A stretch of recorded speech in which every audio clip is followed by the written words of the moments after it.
Most people are employees and then they go to self-employed. Problem being self-employed is you end up working even harder. And yes, you own your business, but your business actually owns you. If I own a small restaurant, a print shop, you know what I mean? A small insurance agency. Here's the point. If I don't show up, do I get paid?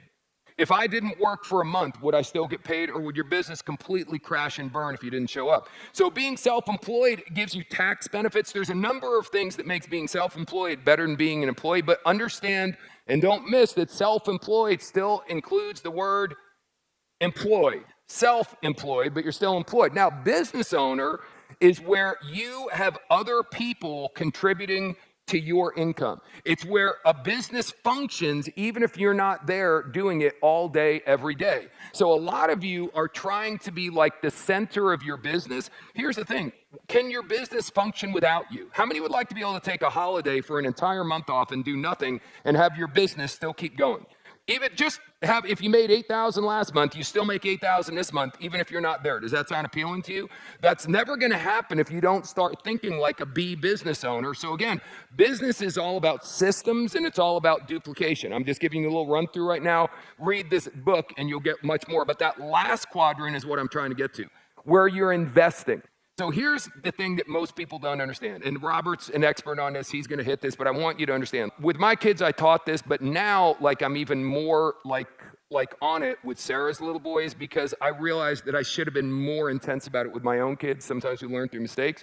So when they just started getting like a little money here and there, allowance for doing this and that. So the other day, one of them got $10. So when they get their $10, 30% of that goes into, well, 10% goes into tithing. That's just the way we live our life. And the other 20% goes into savings. And then the other 70%, they can do whatever they want to. But this is non-negotiable. Now, man, I got to tell you, I had one angry 9-year-old. This kid was unhappy when he got his $10 and he wanted to go to his favorite video game and get $10 worth of Robux. And I was like, nope, you can get 7. But he goes, well, you can't buy 7. You can only buy 10. I go, well, you better go back to work, dude, because you don't have $10. You've only got 7 because 30% goes over here, whether you like it or not. It's a law. It's a law of ratios. Now, again, he can be pissed off at me for the next couple of years. When he becomes an adult, if he lives on 70% of his income and he learns to invest that money, here's what happens. Then you get to be in the I quadrant. And it doesn't matter how much money you're putting in the I quadrant. It matters that you're putting money in the I quadrant. Multiple streams of income. For me right now, I have a wide variety. I have a number of companies I've invested in, and they throw me checks here. And some of them it's every month. Some of them it's once a quarter. Some of them it's once a year. And it all came, the money to invest in those all came from the thing I did one thing only for about 15 or 20 years.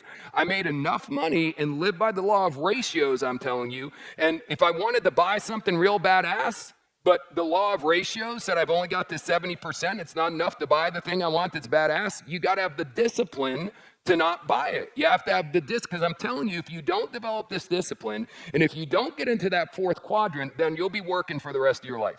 And I'm 62 years old. I'm not working because I have to work. Thank God I'm working because I want to work. I'm passionate about what I want to do. When I sit around and think, what if I had to do this? What if I didn't have income? What if I didn't have residual income? What if I didn't have multiple streams of income? And at 62, I had to work.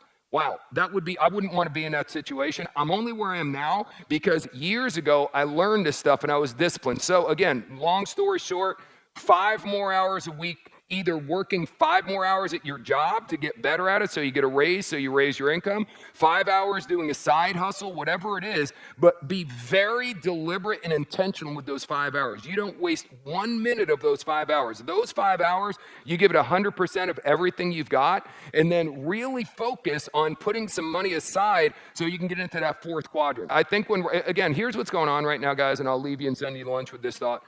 What's going on right now financially is crazy. I don't know, am I the only person that it wasn't that long ago that there was about 30 billionaires on earth. Now, there's people who become billionaires in a day. The transfer of wealth is happening at lightning speed. People are getting wealthy in ridiculous areas. Now, Robert, when we were talking to him the other day, I love this. He said, you think I'm rich now? Give me 3 years. Because what's going on in the next 3 years is the world in general is going on fire sale. The world is going on bankruptcy sale. Now, if you don't have any money to invest, how is that going to help you? Not at all. That's what's going to happen. You've heard the expression, the rich get richer. The rich are going to become staggeringly, insanely, stupidly wealthy, but people like you and I also have the opportunity to do the same thing. But we've got to have discipline, and you got to have some way to generate some extra money so you get into that fourth quadrant.